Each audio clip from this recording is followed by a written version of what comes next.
जय हिंद दोस्तों। इस वीडियो में हम लोग देखेंगे एक बहुत ही अद्भुत सिंबल पाई के बारे में। आखिर क्यों सुपर कंप्यूटर ने पाई का मान 5 ट्रिलियन बार तक काउंट करके भी हार गया और उसने हार मान ली कि इससे ज्यादा हम नहीं निकाल सकते हैं। दुनिया के बहुत सारे मैथमेटिशियन ने इसका मान को काउंट करने के लिए अपना पूरा जीवन व्यतीत कर दिया। और पाई डे क्या होता है, इस पाई डे से हमारे महान वैज्ञानिक अल्बर्ट आइंस्टाइन और स्टीफन हॉकिंग्स का क्या रिलेशन है, और बहुत कुछ जानेंगे कि पाई होता क्या है, इसका यूज कहाँ किया जाता है, इसका यूज कैसे होता है और इसके बारे में बहुत कुछ भी। तो चलिए आप लोग, आज हम पाई का एबीसीडी से स्टार्ट करते हैं। तो स्वागत है आपके अपने यूट्यूब चैनल स्टडी वे 2.0 में।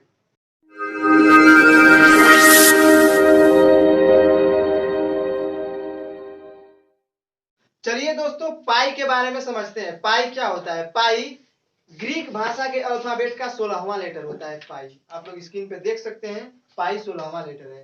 जिस प्रकार इंग्लिश के अल्फाबेट में 16वां लेटर पे पी आता है, उसी प्रकार ग्रीक अल्फाबेट के 16वें लेटर पे पाई आता है।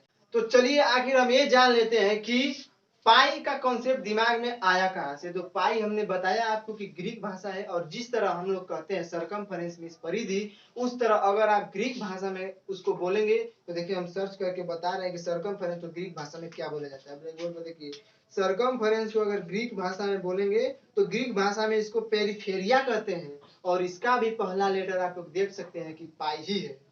और अगर हम बोलेंगे कि पेरीमीटर, तो पेरीमीटर को भी ग्रीक भाषा में पेरीमीटर्स ही कहते हैं, लेकिन उसका भी पहला लेटर पाई ही है। यानी यहीं से हमारा पाई का कंसेप्ट आया कि अगर कोई भी वृत्त हो तो वृत्त में पाई का कंसेप्ट आता है। और देखिए पाई जो है कि का मान कैसे काउंट किया गया। हम लोग जरूरत के हिसाब से अपनी जरूरत को पूरी करते हैं। 3500 बीसी में चलते हैं। उस समय क्या हुआ कि लोगों को जरूरत पड़ी, सामान ले जाने में बहुत दिक्कत होता था, तो लोगों ने पहिए का आविष्कार किया। तो पहिए का आविष्कार इस शर्त पे हुआ कि लोगों ने पहिया को बनाया, लेकिन वो पहिया पूर्णतः गोल नहीं होता था, उससे चलने में हिचकोले आते थे, जैसे कि पहिया से सामान गिर जाता था। तो लोगों ने क्या किया कि पाई के मान को काउंट करना शुरू किया। तो पाई आखिर होता क्या है, देखिए वृत्त उन्होंने बनाया, और वृत्त मान लीजिए कि हमने एक वृत्त बना दिया। तो उस समय क्या किया गया कि इस वृत्त के डायमीटर, ये डायमीटर दिख रहा है वृत्त का, और इस मान लेते हैं कि अगर ये वृत्त का डायमीटर 7 मीटर है, तो इस जो वृत्त का सरकमफेरेंस होगा फ्रेंड, वह 22 मीटर का होगा। आप लोग घर में या किसी भी मतलब घर में अगर आप लोग की सुविधा है तो कोई भी वृत्त लीजिए, आप उसको इंची टेप से उसका जो है कि देखिए, अगर उसका सरकमफेरेंस 22 मीटर आता है तो उसका डायमीटर जो होगा वो 7 मीटर ही होगा। तो उन्होंने यहाँ से काउंट करना शुरू कर दिया। और देखिए पाई यहीं से निकल के आया, पाई का मान कि किसी वृत्त की परिधि को हम सरकमफेरेंस कहते हैं, इसे सी से डिनोट किया जाता है। किसी वृत्त की परिधि और इसी वृत्त के व्यास यानी कि डायमीटर के अनुपात को पाई कहते हैं। बस यहीं से आया। अगर यहाँ से इसका सरकमफेरेंस 22 मीटर होगा तो इसका डायमीटर 7 आएगा, और यहीं से वैल्यू भी काउंट हो गया कि पाई का मान 22/7 होता है। आप चाहे कोई भी वृत्त ले लीजिए, अगर उसका सरकमफेरेंस कुछ भी हो और अगर उसका व्यास कुछ भी हो, अगर उन दोनों को आप बट्टा में करके भाग देंगे तो उसका मान 22/7 ही आएगा, और वही मान होता है पाई का। तो फ्रेंड पाई जो है कि बहुत अनोखा सिंबल है, इसको आज तक काउंट नहीं किया गया है। इसे सुपर कंप्यूटर ने लगभग 5 ट्रिलियन बार तक इसको ले गया, लेकिन वो अभी तक इसके पूरे मान को नहीं दे पाया। लेकिन ये 22/7 जो है कि एक तो परिमेय संख्या है, और अगर इसका मान हम निकालते हैं तो क्या होता है कि यह रिपीटेशन आने लगता है। देखिए जैसे में कि हम आपको 22/7 का मान निकाल के दिखाते हैं, आप लोग देखिए स्क्रीन पे दिख रहा होगा। देखिए इसका रिपीटेशन आ गया। तो यही से होता है कि हम कह सकते हैं कि पाई का मान 22/7 होता है, केवल हमारी सुविधा के लिए। वैसे पाई का मान 22/7 नहीं होता है। तो फ्रेंड हम लोगों ने जाना कि पाई का मान 22/7 कैसे होता है। अब देखिए यहाँ से हम ये जान सकते हैं, आप लोगों के मैथमेटिक्स का जीवन में पहला फार्मूला यहीं से आया कि आखिर पहला फार्मूला होता क्या है, पाई बराबर C/D। और डी क्या होता है, डी बराबर डायमीटर यानी व्यास, और यह रेडियस का डबल होता है, यानी कि हम कह सकते हैं कि इसको c बटा में 2r लिख सकते हैं। अब यहाँ से आप देखिए, इसका अगर हम तिर्यक गुणा करते हैं तो यहाँ से 2 या r और पाई बराबर c, यानी कह सकते हैं कि c बराबर 2 पाई r, और यह मैथमेटिक्स का पहला फार्मूला बन गया जो कि वृत्त की परिधि बराबर 2 पाई r के रूप में होता है।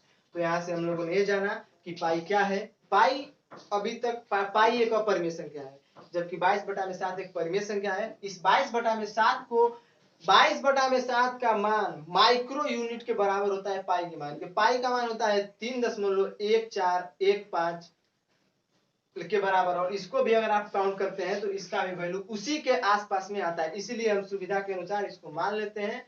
हम लोगों ने परीक्षा में अभी तक जो सवाल बताया इसी पर सवाल बताया, और हमारे टीचर ने उसको सही भी माना। लेकिन सोचिए, जब आपको पता लगा कि पाई का वैल्यू 22/7 होता ही नहीं है तो कैसा फील होगा।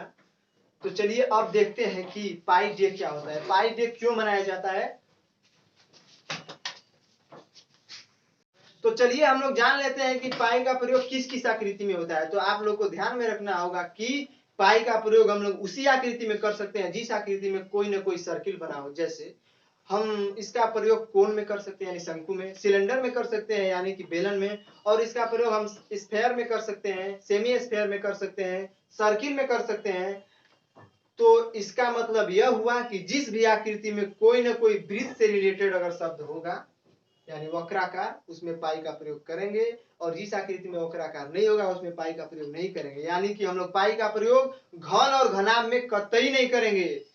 तो चलिए अब ये देखते हैं कि पाई डे क्या होता है और पाई डे किस लिए मनाया जाता है। हम आपको सिंपल बताएंगे और आप लोग उसी से समझेंगे। देखिए पाई का वैल्यू क्या होता है, पाई क्या वैल्यू होता है 3.14, और यहीं से आया है फ्रेंड पाई डे।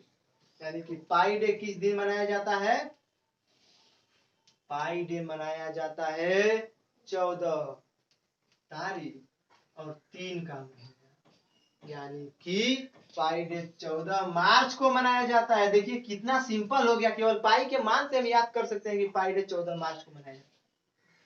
अब ये भी जान के आप हैरान होंगे कि 14 मार्च को कितने बजे मनाया जाता है। जी हाँ, तो इसके लिए भी हम आपको बताते हैं। इसके पूरा मान को लिखिए ना 5 अंक तक, तो इसका पूरा मान होता है 3.14159। जी, पाई का 5 अंक तक यही मान होता है। तो पाई डे 14 तारीख 3 के महीना और 1:59।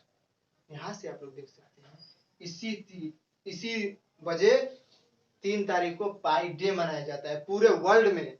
आप लोग देख सकते हैं, केवल इस पाई के मान से हम याद रख सकते हैं। इस तरह पाई का मान भी याद हो जाएगा, और इससे मेरा 2 क्वेश्चन बनेगा कि पाई डे किस दिन मनाया जाता है और किस समय मनाया जाता है। तो 14 मार्च को 1:59 यानी पीएम यहाँ पे लिख दीजिए मनाया जाता है। अब देखिए इत्तेफाक, तो देखिए दुनिया के सबसे महान वैज्ञानिक अल्बर्ट आइंस्टीन कहे जाते हैं, उनका जन्म 14 मार्च को हुआ। जी, इसी पाई डे के दिन अल्बर्ट आइंस्टीन का जन्म हुआ था। और अभी दुनिया को जो है कि अभी छोड़ के चले गए वैज्ञानिक स्टीफन हॉकिंग, वो भी बहुत महान वैज्ञानिक थे, उनका इसी 14 मार्च के दिन मृत्यु हुआ था यानी डेथ हो गया था। तो आप लोग कमेंट बॉक्स में जरूर बताइएगा कि आखिर इस पाई से उन दोनों वैज्ञानिक का क्या रिलेशन हो सकता है। एक वैज्ञानिक जो दुनिया का महान वैज्ञानिक बन के इसी तिथि को जन्म लेता है, और एक वैज्ञानिक इसी तिथि को छोड़कर चला जाता है। आखिर जरूर कोई ना कोई कनेक्शन है। तो पाई हम लोग जाना कि एक इरेशनल नंबर है यानी अपरिमेय संख्या, और अपरिमेय संख्या होते हुए भी हम पाई का मान परिमेय संख्या के रूप में 22/7 के रूप में करते हैं। और पाई का मान कहाँ से आया, हमने आपको ये बताया कि किसी वृत्त की परिधि एवं उसी वृत्त के व्यास के अनुपात को पाई कहते हैं। और पाई का मान दशमलव के 5 अंक तक हमने बताया कि 3.14159 होता है। पाई डे क्या होता है। तो चलिए अब नेक्स्ट वीडियो में मिलते हैं और अच्छे कंसेप्ट के साथ। अगर आप लोग को वीडियो पसंद आया तो चैनल को सब्सक्राइब, वीडियो को लाइक और शेयर जरूर करें, और ऐसे ही अच्छे वीडियो लेकर हम आपको इस चैनल पे मिलते रहेंगे। तो सब्सक्राइब करें दोस्तों। जय हिंद।